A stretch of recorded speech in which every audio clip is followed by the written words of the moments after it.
talk today. I won't go through the whole title, you can just read it up here. And Brad is originally from Scotland, and he's been in Japan for quite some years. Currently he's working at ICU, which is not the intensive care unit. It's International Christian University. He's been very active with Google educators and Apple educators in Japan. He gives a number of workshops. He's a very energetic speaker, so I think you'll find his topics very practical and enjoyable. So I'll hand it over to Ram to entertain you. Thank you very much. If we think of normal conference presentations as being classical style, mine is probably more rock and roll. The way that I'm going to present today is probably the same way that I would teach in class, using kind of modern presentations theory, because I believe that a lot of the motivation that we give to the students should actually come from the teachers. If we look like we're having fun and we're energetic in class, it's much more likely that's going to spill over to the students. So that's the kind of way that I'm going to be delivering it today. I wanted to just say thanks. It's a bit of an honour to be here today. It's just a pity though that it was spoiled by some bad apples last night in the pub. People who stole my fish and chips. Yes, the guilty party know who they were, yeah. Anyway, let's get started then. Technically with Web 2.0, this more or less is the age of creation. There's just like so many things that people can do with apps. And there's been a lot of work done. There's a couple of professors. They wrote an article called The App Generation, and they were saying like that's essentially what these young kids are these days. And they were a little bit critical of this, and one of the two professors who wrote this, I attended one of their talks in 21st Century Learning in Hong Kong last year. And their critique of this app generation is they basically said that the apps themselves are limiting for students because you can't do everything in an app. So during the Q&A, me being me, I had to challenge this. So of course I said, but yeah, there's limits on everything. And the point that they were making was some of the art apps, you know, that there's a limited palette of colours that you can use for making things. And I said, yeah, but in real life you've got limited colours because you can't afford to buy them all. And the paint brushes and the paints and things run out. So I was saying that there's limits everywhere, and they didn't really like that. And there's another guy who came up with the idea of app smashing. I'm going to get to that in a moment. The app smashing is using like creativity and stuff to bring different apps together. So the limitations of one app, when you've reached that, the thing that you take it out and put it in a different app to continue the, for example, this kind of workflow type stuff. You might start by making a camera, using the app and Paper 53, you put it in to explain everything, and then you upload it to Google Drive. So you can break down these limitations by combining a lot of different apps together. And this was something that a lot of these professors didn't seem to get. And you know, for example, here's one that I made. At 21st Century Learning, someone took a photo of me giving the presentation, they sent it to me, I put it in another app, and then I added the Ring of Fire, very Harry Potter-esque. You know, and then I used that for a slideshow to show my students in class the kind of things that you can make. So then right away we're going beyond a lot of these limitations. And I want to draw your attention to a quote here by Dan Pink, who I thought this was quite a pertinent quote. I'll give you a couple of seconds to read it.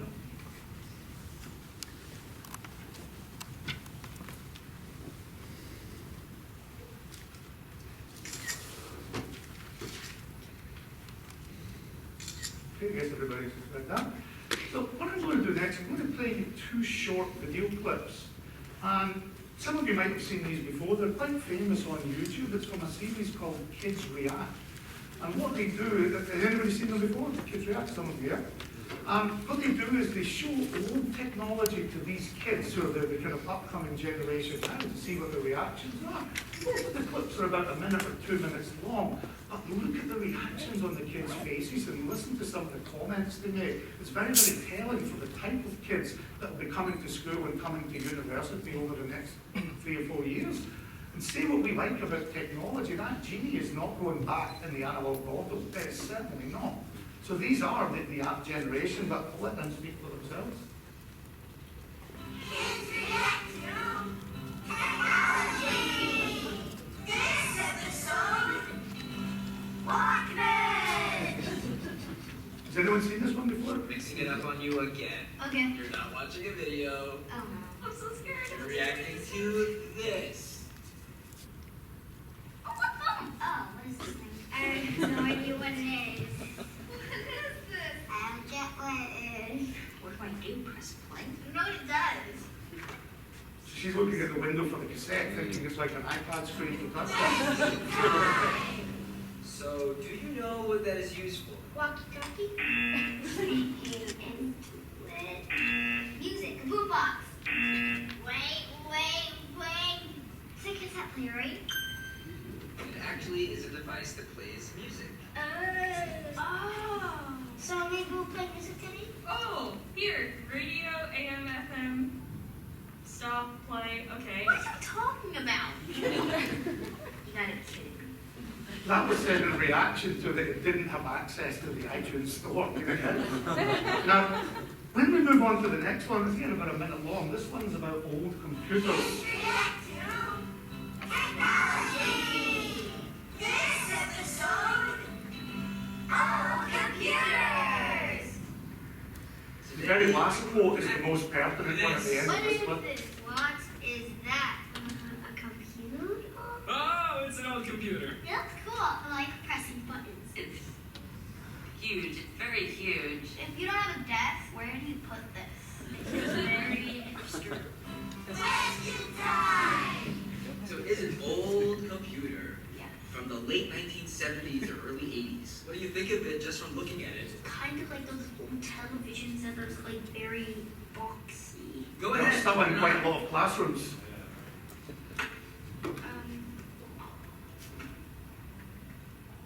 Nothing's happening. So you turn the monitor on. Where else might an on switch be?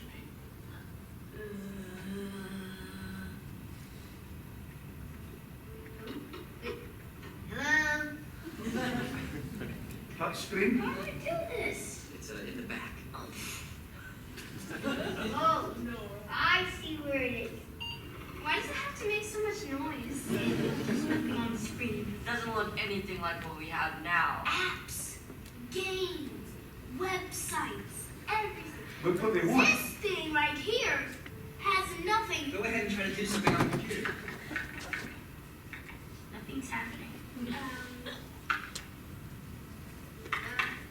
How do I do this? You can't do anything or even type until you hit a reset button that's on the computer. That's Reset.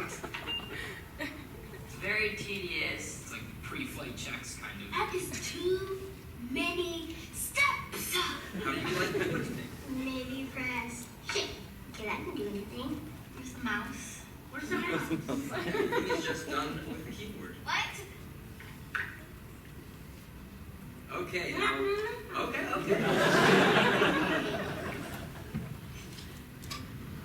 Like, it doesn't matter then. Are there any programs on it? You had to type into the keyboard to get to do anything. So if I type in game, Games is very popular with us now.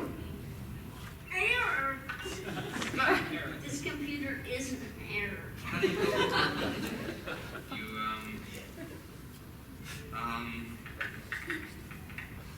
You,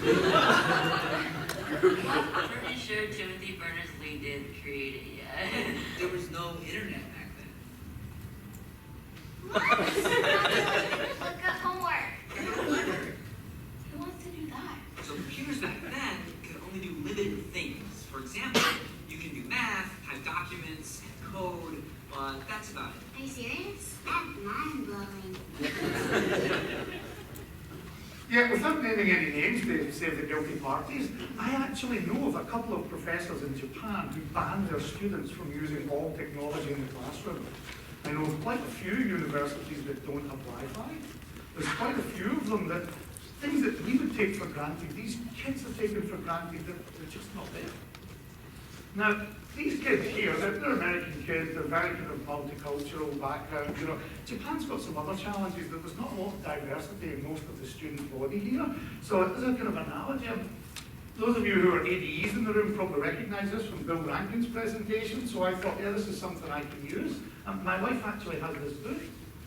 This guy, he went to various places around the world and he set up a cubic foot in various South African savanna, jungles and so on. And they left this open cubic foot there for 24 hours, then they sealed it and they brought it to places to see what diversity of wildlife was inside. So for example, this was the cube that they put in Costa Rica, and this is what they found inside it. This was the cube from Cape Town. This is what they found inside. And this was the cube from Iowa, which is all these chemicals and pesticides and all sorts of other horrible things. And this is what they found inside. Very, very different. Now, for me, this was quite a good metaphor for Japanese education, because in lots of universities, I went to SOAS in London, which is one of the most multicultural, diverse places you can go. As an educational establishment, it was great. But in Japan, most of the classes are Japanese. But this was one class, probably the best class I've ever taught, the most funkiest class. And these were all returnee students at ICU. You can see that it says Patterson's Children on their sweatshirts. We actually made that at the end of the course, and I didn't even know they were doing this. But look at their cube. These flags represent every country that they've spent at least a year in an educational setting. Those 20 kids in the class. And they were an absolute pleasure to teach, simply because they had this range of educational experiences from all around the globe. Something that I've almost never encountered in any of the other classes that I've been teaching in Japan. And that was something that I didn't want to lose. They were a great class. So I started doing things with them to cater to what they wanted from education. And at present, Japan's got problems with the declining population, trying to attract foreign students. And you know, they're not going to do this if they've got this stuck in the past time warp view of education, that we need to give them a lot of this multimedia type stuff. So what I started doing with those guys is something that I've been replicating with all of my other students, even classes that were just almost all Japanese. And I've been having really good success with that. So what we were doing is, obviously we've got Google Apps, cloud-based education, we've got all sorts of various devices. Most of these devices are having come from the students. Most universities don't have a policy in place that students need to have a laptop. You're lucky if they've got one. You're lucky even more if they actually bring it to class.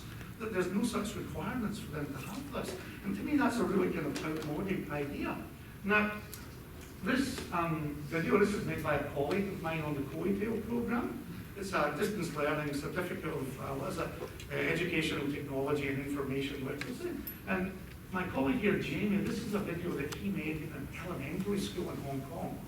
And they're a 2-to-1 school. The kids have got their own individual laptops and iPads, fully, I'll just play a little bit of the video. Don't play very much.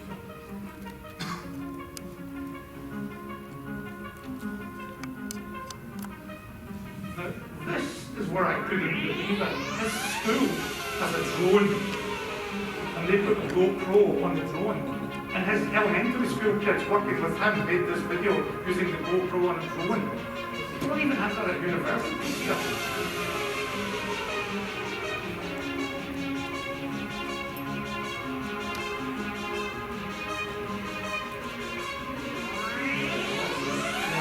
Enough of that. Now let's jump on a little bit.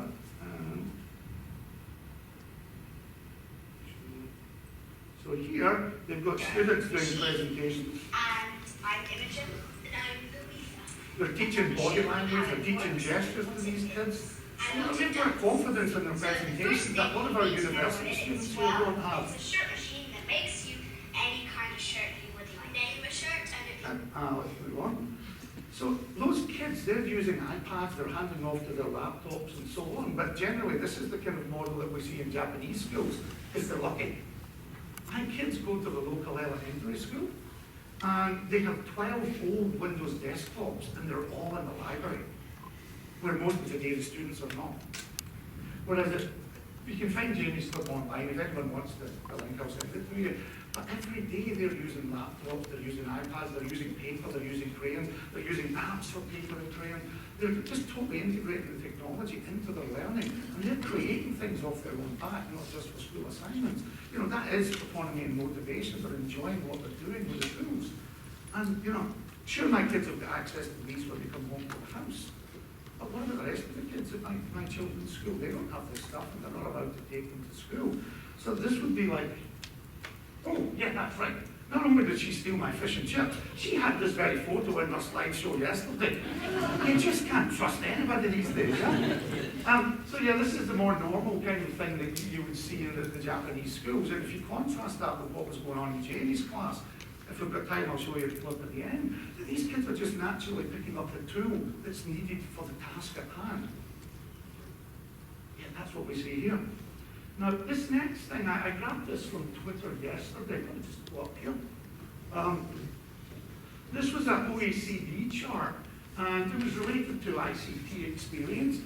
Japan's got the highest score here, and this was kids who opted out of taking the ICT test. And then we go to the next category, and these here, these are the ones who actually failed the test. And again, Japan's got the biggest rating here as well. So of the OECD countries, the Japanese kids, when they finish the state school sector, they're far, far, far behind almost everybody else.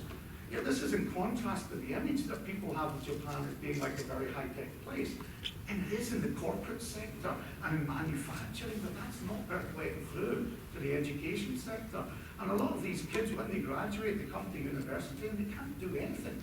And sometimes they're in a class with returnee kids or kids who came from the international school sector. I'm like, there's a night and day difference between what they're capable of. This is my own university. This is our distribution system for information. I took this about 3 or 4 days ago before I came down here. The mind just boggles. And now we have actually became a Google Apps for Education school. You know, this is part of we're a super global university. But ironically, they've disabled all the collaborative functions in Google Apps. That we can only share Google Documents, Google Slides, Google Sites, Google Groups with other people who are already at ICU. Super global, anybody? Yeah. You know, which part of global is that? This is our ELA reader. It resembles a telephone book. It's about 450 pages, it's A4 size, it's only text, and we require the students to annotate it and highlight it, and I'm like, Kindle Reader, anybody? iBooks? And I actually proposed this a couple of years ago, and they were very much against it, and the rationale was, not all of the students have iPads. I said, well, you don't need them, these will work on their phones as well. Not all of the students have smartphones, there's 2 or 3 don't. And I'm like, so 2 or 3 students not having a smartphone means that we're stopping 600 from using modern education. That doesn't make any sense. And there just seems to be a reluctance to change. So normally what you do is teach us if we're in one of those places that has those kind of limitations. Well, there's a number of things that we can do. You might not get your university to follow all of this, but you know, especially if you don't ask for permission, you can actually get all of these things done. Anybody read this book? This book person? Anybody look at it? He's a Google certified teacher in California, and he's decided to model Google's 20 times. How many people know what Google's 20 times is? Well, not so many. Google have got this work system that 20% of the working week, Google employees can work on anything they like, whether it's related to their job description or not. And what Google have found, by giving workers that 20% of their freedom, that accounts for so many of Google's new products. Gmail came out of that 20% thing. Google Docs came out of that 20% thing. So they're getting great results from their workers by giving them the freedom to pursue their dreams within the work environment. So Kevin started doing this with his high school kids. That 20% of the school curriculum was devoted to a project that the students devised. Now, it wasn't 100% free. There were some criteria that the students had to fulfill to prove that it was achievable and so on. But he allowed them to choose their own kind of tasks, bringing that to 20% time. So that's one of the things that we can do to give the students some freedom. But where do we get our ideas from? Now, this is where in Tokyo we're spoiled. There's a number of things going on. One of them, another Apple ADE called Kyushu, he runs these things called Try It on Monday. And they're part of the Japan ASCD group, the Association for Supervision and Curriculum Development. And they run these professional development sessions for teachers that are free. And they get a lot of tech people to come along to demonstrate various tech ideas that teachers can use in the classroom. And I've attended 2 or 3 of those. They're great. I always come away kind of buzzing with ideas. We've recently set up a Google Educator group in West Tokyo, and once every 2 or 3 months we do what's called a demo slam, where people get 3 minutes to demonstrate some kind of tech things. And this wasn't my choice, although I happily agreed with it. All the demo slams, they're in a pub. So you can have a beer with your education at the same time, you know? So that's going on. This is something that I think we could model here. How many people know what an unconference is? So EdCamp here is a movement in America. It was founded by Kristen Swanson. Is Malcolm here? Malcolm? I was going to ask for executive relation because you know the Swansons in education and whatever. So what it is, they look at these kind of things as being the sage on the stage. You know, you've got one guy here giving the information down, and they look at that as not being a very efficient model. So the unconference has no presenters. You turn up, and you know people have got mobile devices, there's a padlock on the wall, or there's paper and boards, and people write up what they're interested in discussion. Oh yeah, that looks good. I'll put my name over there too. And the people who attend self-select into their own discussion groups. They find a room, they hook up to a projector, and everybody in that room is sharing their expertise and knowledge on a topic. And there might be 1 or 2 people in the room who don't know anything, but they're there to learn. And you end up with a bigger takeaway than most normal conferences. And they usually run for 1 or 2 days, self-organizing conferences, called an unconference. So for us, this is something maybe we could have an unconference stream next year and do 1 or 2 sessions that way. Because sure, I'm standing here talking about some of this stuff, but I know for sure there's a lot of people in the room here who know things that I don't on this topic. And you don't get the opportunity to speak in a normal top-down. But the unconference thing is certainly something we can do. Koite was the course that I just finished, the Educational Technology Information Literacy course. If you want, you can complete the course and use it towards half the credits of a master's, which I'm doing, or you can just do it for fun, which basically is a lot cheaper. Very hands-on, very quick. So these are all things for us as teachers that we can do to boost our creativity and not boost our skills. But what about with the students? Well, we can get the students involved in doing stuff. One of the projects I just did at ICU, we had the TEDx ICU, and I got the students to make it. They did all the organizing. I just was the presentations coach and did the videography. But the students did everything else, and it was a big success. So they're going to continue on with that. So there's certainly a lot of things out there that we can pull in to get our students more motivated from the humdrum style of education. But how to blend it all together is something that we need to take care with. Now, Michelin and Polar, how many people are familiar with PPAC? Quite a few, okay. They're kind of talking about, in the old days, you just needed to know the content. You could be the boring teacher standing here delivering the content and everyone's taking notes. But then people started to get interested in pedagogy and more efficient ways of pushing that information out. And then technology came along, and technology is having a knock-on effect on the pedagogy because it makes things possible that weren't possible before. And the sweet spot of where all of them meet is kind of where we want to be as educators, bringing all these things together. And, you know, people usually say, yeah, technology is just a tool, and it is, but it's a tool that can change the way you do the job if the tool is used properly. So this is something that we need to take care of. How about the SAMR model? Anybody familiar with SAMR model? So again, the idea here is if the tech that you want to bring into the classroom is just going to substitute for something that you've already got, it's probably not worth the time and effort bringing it in. So this would be like, imagine if Google Maps only was just maps on the computer and nothing else. That would be a substitution model. But it also does augmentation. With Google Maps, you can actually put a pin on the map and a pin somewhere else and work out the distance. You can't do that with an atlas and a map because you also need a ruler to measure. So it's combining the work of 2 tools. But modification, this allows you to actually modify the tasks. So instead of like telling the students, you know, I want you to do a project on Sweden, for example, and you go and find it in the atlas or wherever, here you can modify it that they could actually find video of Sweden, photos of Sweden, tag them into a Google map of Sweden, create their own map, and then share that with people. And then what you're doing is you're actually redefining the task.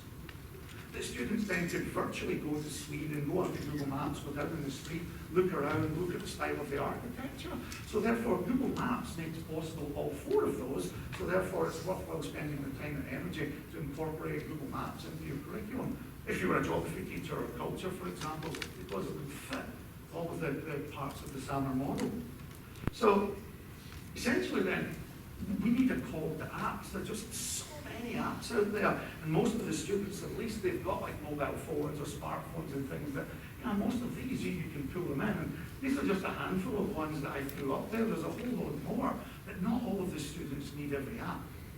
There's horses for courses, tools for jobs, depending on what you're teaching in a particular class, would depend on which one of these that you're actually going to pull in. Now, pulling things in. How many people know what these are? Half of you at least. These are the Creative Commons symbols. And with technology making it so easy to grab things off the internet, one of the things that I frequently do to model my students is I'm just kind of walking around, and I see something and it's lying there, and it's so easy for me just to pick it up and walk away, because it was just lying there, like, why should I not take it? You can have it back. But in reality, though, that's what people do in the internet. Oh, Google Images, there's a photo, I'm going to put that in my slide. Well, that's theft, that's plagiarism, just the same as if you've done digital plagiarism with that, taking someone's ideas from a book and not referencing them. And one of the things I've noticed here, and quite a lot of conferences that aren't techy, very few people reference the multimedia material that they have in their slides. And another thing that I won't point out any names or anything, probably you! I'm kidding. One of the things I've noticed as well, and I saw this in 2 or 3 people's slides at the weekend, people had slides with watermarks still on the slides. And a watermark in the slide is a signal that you haven't paid Shutterstock and iStock Photo for the rights to use the image. Therefore, you shouldn't be using the image. And Creative Commons is a licensing system that allows people instantly, when you find an image or a video or a song online, to know exactly what you can and cannot do with that image or that song or video. And how to reference it properly, what kind of referencing the creator of that material wants. And in the digital age, loads of people are creators, and this allows them to tell people, yes, you can do this if you pay me, or yes, you can do this if you don't need to pay me, just cite me, or whatever. So these are kind of things that students need to know to navigate in this new digital world. Project sales, this is something else. Does anybody know project sales? It's an American thing. It's kind of, see what it is, standardized assessment of information literacy skills to check if students know, like, which type of information source is more valid and more credible than others. And this is something that a lot of students I see here don't really do very well with this kind of stuff. Like, I found this article on the internet, yeah, but where did you find it on the internet? Who wrote it? Which journal? Which kind of website? So there's a new set of kind of literacies that people need to know to function in this modern world. And this is related to Creative Commons, deciding things. It's related to evaluating the quality of the information that we can find online. And we kind of really need to deal with these for students that a lot of the students, they look at the internet and it's like this big scary world. I don't know what to do here. And it's like, yeah, there's water, it's dangerous. We don't tell them to stay out of the water. We teach them to swim so that they can go in and play in the water very easily. And a lot of the things, once you teach people how to use these things online, how to safely and ethically and do with this stuff, they love it. And the students start creating things off their own back over and above the class assignment. And that's the kind of autonomy and motivation we want them to be dealing with. So, we need to improve students' thinking skills as well. And very soon I've got a challenge for most of you. It's coming up soon. So one of the things is critical thinking. And most universities do a fairly good job of this, teaching the students to look for the truth behind the facade and how to evaluate things and so on, this kind of stuff. That's fine. This is the kind of thinking that doesn't really get taught very well. This kind of creativity stuff. And lateral thinking is another one we'll come to in just a moment, but the lateral thinking also gets scant treatment here. Oh, I won't stop. Oh, technology, you can't rely on it. Okay, here we go. It's changed slower than me. So lateral thinking is something else, as I say, that doesn't get the treatment it deserves. So let's have a look. Can everybody take a piece of paper? And I want you to put 9 circles or 9 dots, something like this. Yeah. You can do it on your iPad if you like, if you've got paper 53. Now, what you're going to do is you're going to make a square grid with 9 dots or 9 circles. Now you can have it big like this, or you can have it small like that. I don't care, it's entirely up to you. As long as there are 9 dots, 9 circles, 9 things, and they're in a square pattern. Now what you're going to do is, you're going to connect all 9 dots using straight lines without taking your pen off the page. So for example, 1, 2, 3, 4, 5. 1, 2, 3, 4, 5. 1, 2, 3, 4, 5. 5 is easy. Do it in 4.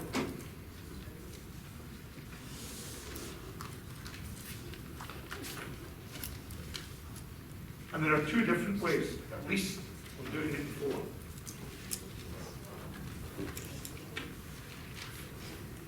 Anybody got it? Yeah. Good. That's one of the ways of doing it. See if you can find the other one. No, that's that is a completely different way of doing it. Anybody got it? No, one person has. Good. This is something that usually within a couple of minutes, maybe only 5% of people get this. And you'll be kicking yourself in the ass when you figure the answer is, why did I not get that?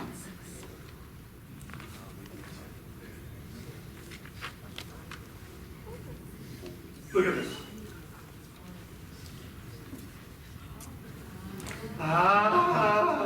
Now, this is where I played a psychological trick on you guys.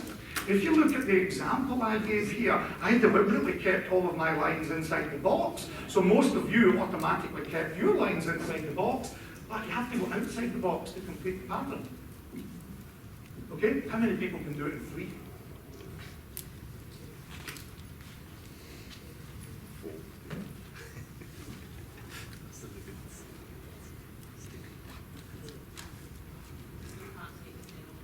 Can't take the pen off the paper. And I'm still playing psychological mind games with you. Can I roll my paper? Yes, but only do that when we get to doing it in 1. You're getting ahead of us there. Yeah, there's 10 ways of doing it in 1. Now, the way of doing it in 3 is this. Now, I deliberately, in the model, made my line go through the middle of the circles. So most of you kept yours going through the middle, and you can't do it if you go through the middle. But you can do it in 3. Now, another way of doing this, if we look here, you put them together. I never said you can't put them together. I just said circles in a square pattern. So you could do 1, 2, 3, 4. Or you could do 1, 2, 3. Because technically they are still connected. How about 2?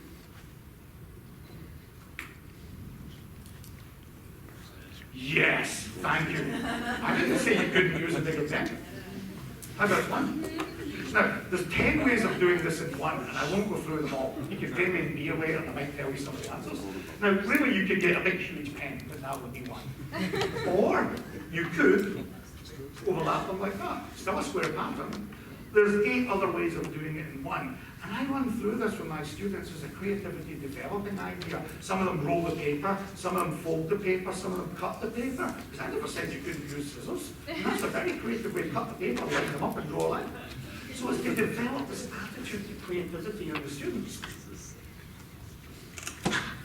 Now, time-wise, skip that. This is a lateral thinking exercise that you can also use to get students not to rule out crazy ideas. Does everybody know this one?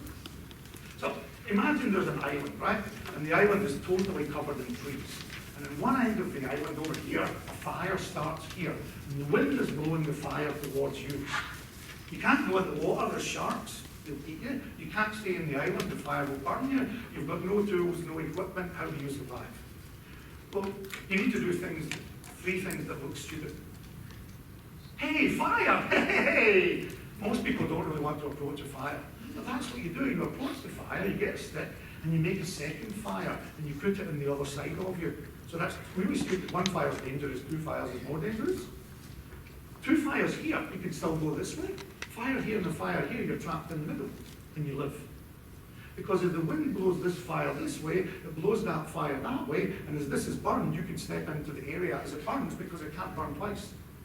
But that's only possible if you make 3 decisions that look, on surface level, look stupid. And that's what the essence of like liberty, but the lateral thinking. Brainstorm crazy wild ideas, they might work. You know, everybody's bought a DVD. paid money, you've got your DVD. Before that, it was CDs, records, cassettes. And physically, you've received something for your money. Because most people don't want to pay money for nothing. But everybody who's used the iTunes store, technically you're paying money for nothing because you don't get a box, you don't get a CD. That would be an example of lateral thinking in business.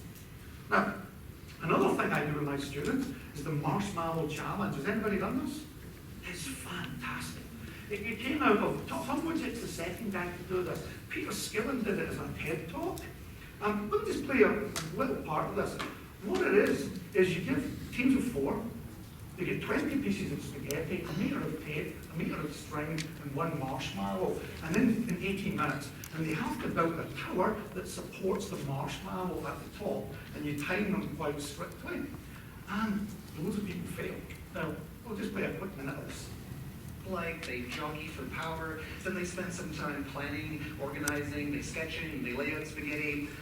They spend the majority of their time assembling the sticks into ever-growing structures, and then finally, just as they're running out of time, someone takes up the marshmallow, and then they gingerly put it on top, and they step back, and ta-da!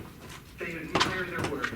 But what really happens most of the time is that the ta-da turns into an uh-oh, because the weight of the marshmallow causes the entire structure to buckle and to collapse. So there are a number of people who have a lot more uh-oh moments than others. And among the worst are recent graduates of business school. They lie, they cheat, they get distracted, they produce really lame structures. And of course, there's teams that have a lot more ta-da structures. And among the best are recent graduates of kindergarten. Every objective measure, they beat all the adults except for engineers. As Peter tells us, not only do they produce the tallest structures, but the most interesting structures of them all.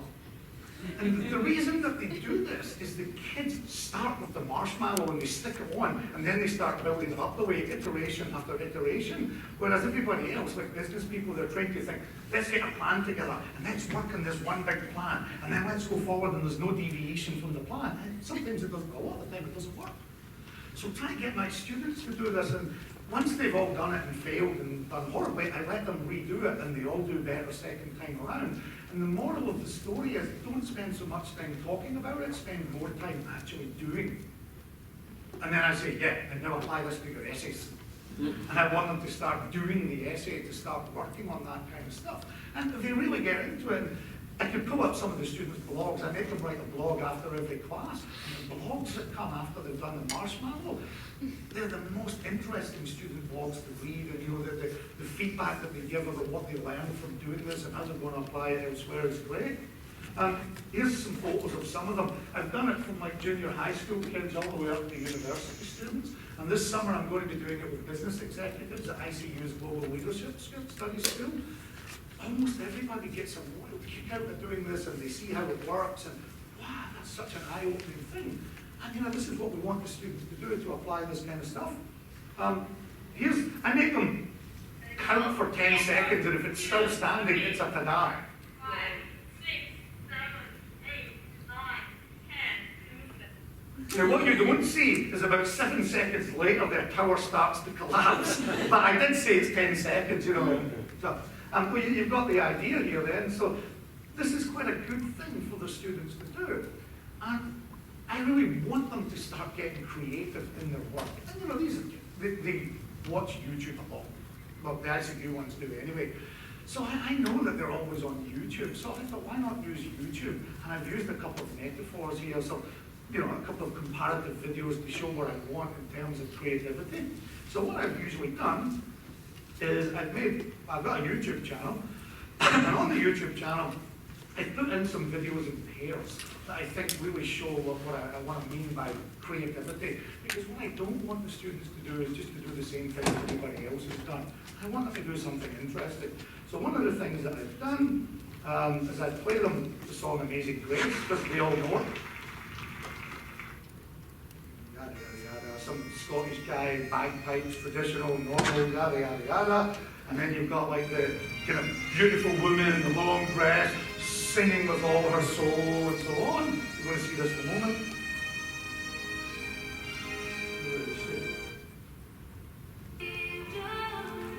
Oh, my God, she's so beautiful, and a cute girl, and whatever. Okay. And here's another one.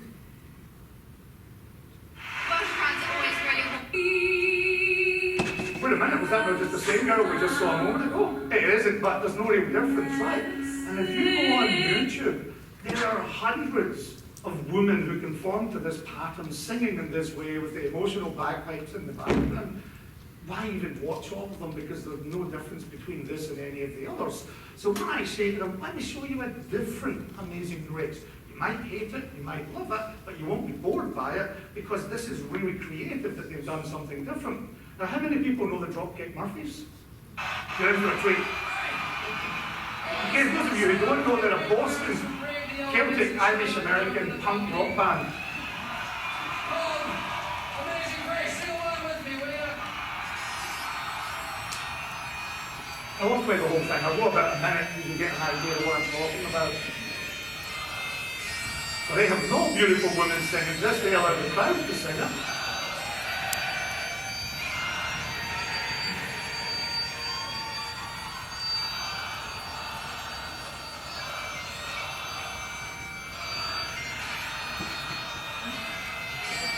Very different.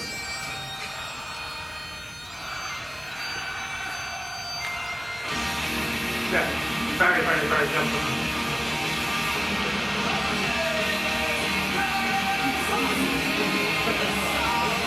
Exactly. Now, that's not just me saying, hey, it's rock, it's better. So, I know there's a few older people here, and when I ask my students this, how many of you know Led Zeppelin? Usually no hands go up.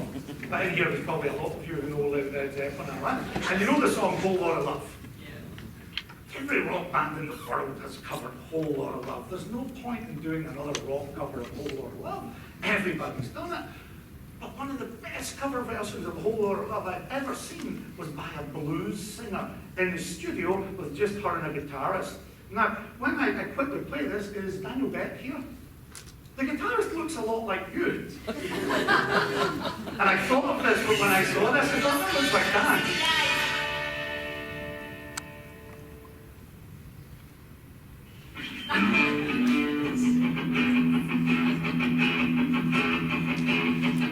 Robert Plant is oh my God, I should give up singing when you hear her start singing.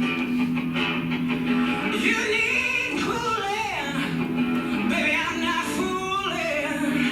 I'm gonna send you back to school. Whole Lot of Love blues style. That's different, it's creative, it's not modeling the original. It's doing something unusual with it. I'm gonna give you my Enough of that. So, I'm gonna give you. this is where I say to my students, I don't want you just to repeat what other students have done. I want you to bring your own creativity to these things. And I get them to make movies. And I give them some free rein. I don't care what you do in the movie as long as it's about education. Anything else is fine. Kind of like the 20% rule. Do whatever you like, but the theme has to be in education. And, you know, to be honest, some of the videos aren't very good. And that's as far as it goes. They've submitted the coursework requirement. Not everybody's going to get into this. Some of the videos are excellent. So, on my YouTube channel, I made a section at the top. I called it the Axis of Awesomeness. Because some of these student videos are really, really good. And this is a motivational tool for them that's put in my YouTube channel. If they're really good and they're willing, and it's all Creative Commons and so on, I put the best ones here in the Axis of Awesomeness. So I'm just going to play one here. This one here, the students made the music on GarageBand. They wrote the lyrics themselves. The whole thing was their idea.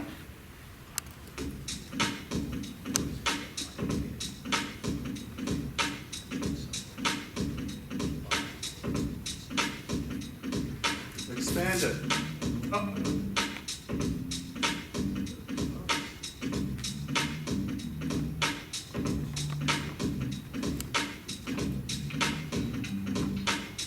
And they even played with gender stereotypes in here. They had the guy as being the techno dance, and all the girls as being the little techies and so on.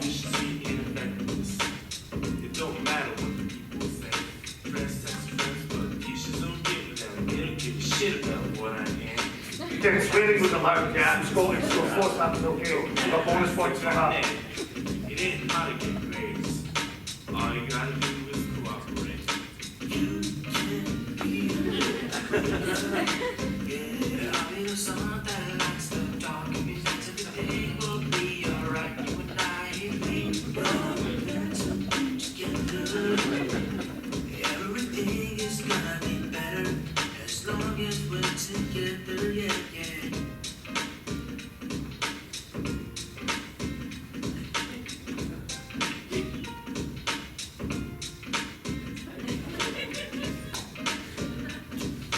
Books on the iPad, only 10 in the hand.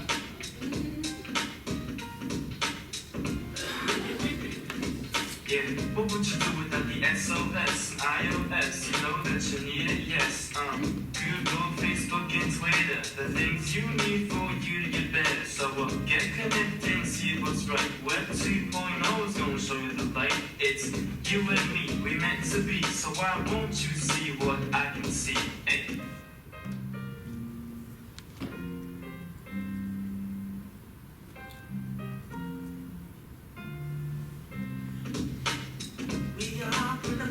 There's those old computers I was talking about earlier on.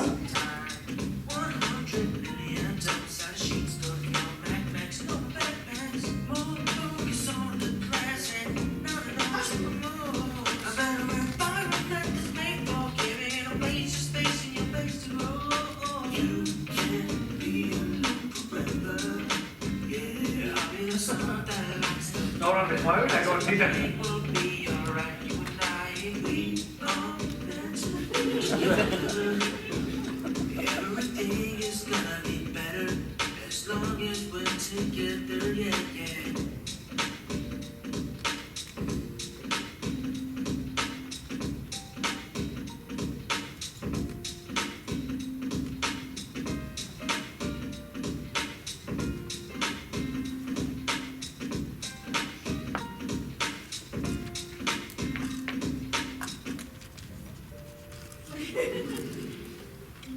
I thought it was quite appropriate for this because we all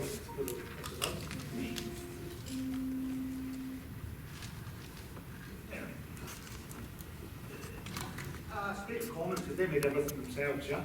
So it's on my YouTube channel, you can do whatever you like with it, you see license. Now, I have a whole load more other ones, I'm not going to play them. Some of them I can't play, they have to be private on my YouTube because the students used songs that were real songs by a real band that they don't have permission to use. So yes, I have them, they're private, but this is being recorded and I think it might be on the website, so I won't bother playing those ones. And that's what I said to them, that you've missed an opportunity here to show your video to the rest of the world because the other video is even better than this one. But I just used a song that's all. And I actually emailed Sony and I said, please, give me use your song. And they never replied. And we were even going to give them a credit so that the YouTube page would redirect to the iTunes store. It might even have drove some sales. And they never got back to us, so we just couldn't do it because it would have been a black mark against my YouTube channel. It could have got shut down. But these are the kind of things that students need to know to safely navigate this new digital world. And if we want them to be making and creating, what's the ultimate of autonomy is getting them making their own creations off their own back, then we need to give them the skills to navigate this new kind of digital landscape. Let's go back. Where are we? Okay. So, two last short videos to go. This is a really old Apple advertisement. It's called The Crazy Ones. Some of you guys might have seen it before. And it's got all the famous people like Picasso and those people in it. I showed this as a model to the students. This was how I was kind of teaching the creative part of the video editing. So I just played them this video. How many people have seen this before? Here's to the crazy ones. The misfits. The rebels. The troublemakers. The round pegs in the square holes. The ones who see things differently. They're not fond of rules, and they have no respect for the status quo. You can quote them, disagree with them, glorify or vilify them. But the only thing you can't do is ignore them. Because they change things. They push the human race forward. And while some may see them as the crazy ones, we see genius. Because the people who are crazy enough to think they can change the world are the ones who do. Now the problem with this video from my students is they're 18, they're 19. They didn't know who half of those people were in this video. But it's the first task, go on Google and find out, you know, and they go, oh yeah, that's who? Mohammed who? I said, wow, breaks box around. They're just things that culturally we take for granted that they don't get. So to teach them the video making skills, I decided to make a new up-to-date version of this. And I didn't use the audio track of this one, I used the original audio track, which is Steve Jobs doing the reading of it. And then I swapped out the footage, and I put in footage of my own students from that class, and I deliberately got the faces to match up to the words that were being spoken, and the students got a real kick out of this when they saw it, because I showed them how I did it, and I even took the video footage and put it through filters to make it look like old film, and they were called ARW Class 1, so instead of the crazy ones, I called them the crazy ARW ones, and they loved this video. Here's to the crazy ARW.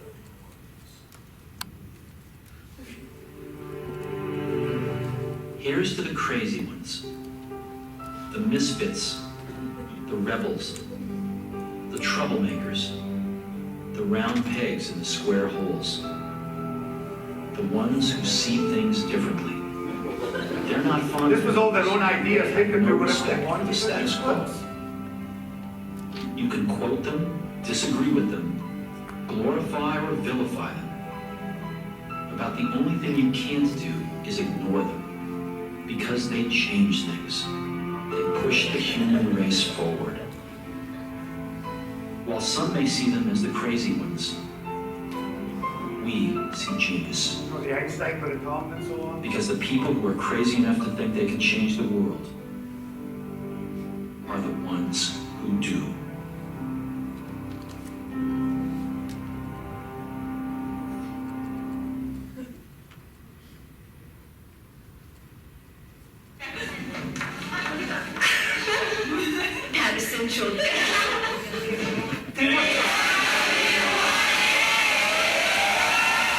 They just rocked. They were an amazing class. Wow. That's the microphone.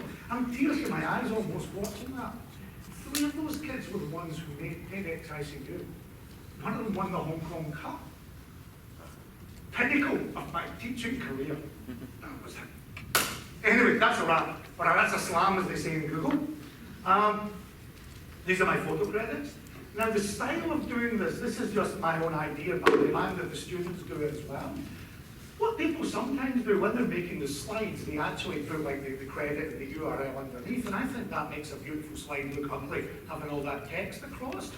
Now, you could do it in a novel, academic paper style, you know, you just list everything at the end, but people don't always know then which credit goes with which slide. So when you're downloading, if you download the thumbnail of the image, and then we can put the link that takes them to the Flickr page where it comes from, we've got the name of the person who made it, and we've got the Creative Commons license, and this is a much better way of actually referencing the material that you have. So that was some of them there.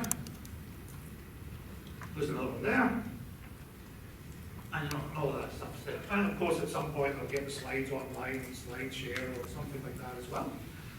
So, we've got about 5 or 10 minutes left for questions, I guess. That's it. Questions?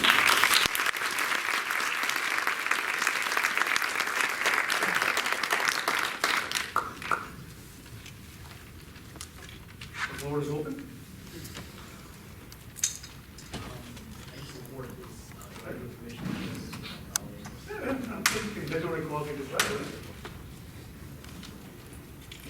Any certain programs you recommend for embedding, or do you actually recommend then embedding like Creative Commons licensing into the data? Yes, all you really need to do is go to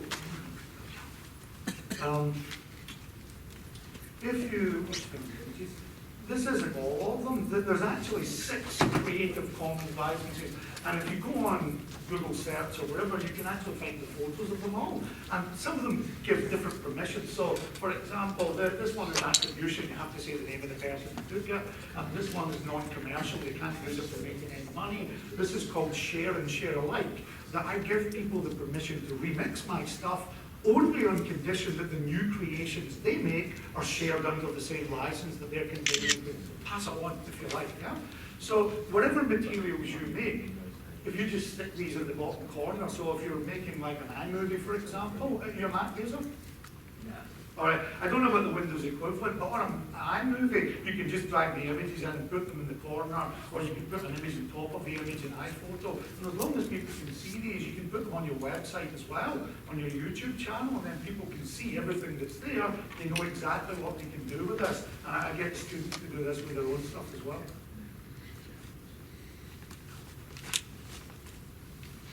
Good morning. I guess lunch is having a bigger problem with questions. All right, well, I guess I'm a few minutes early. No one's ever going to give you into trouble for finishing the presentation early. So I'll stop there. Thanks for that.